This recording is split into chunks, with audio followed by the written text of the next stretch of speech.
मित्रांनो, तुम्हाला सुंदराबाई आठवते का?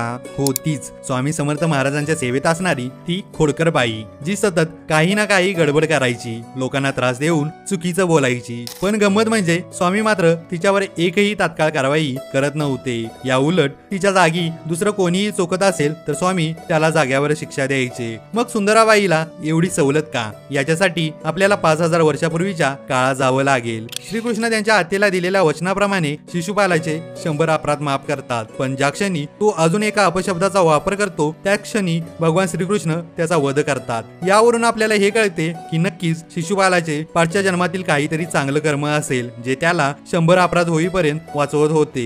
त्याचप्रमाणे बहुतेक सुंदराबाईचंही पाठच्या जन्मातील काही चांगलं कर्म आडवं येत असेल, त्यामुळे स्वामीही तिला काहीच बोलत नव्हते। पण ज्या क्षणी तिचे चांगले कर्म नाहीसे झाले त्याच क्षणी स्वामींच्या लीलेप्रमाणे माधवराव बर्वे यांनी फौजदारांना पाठवून तिला कैद केले।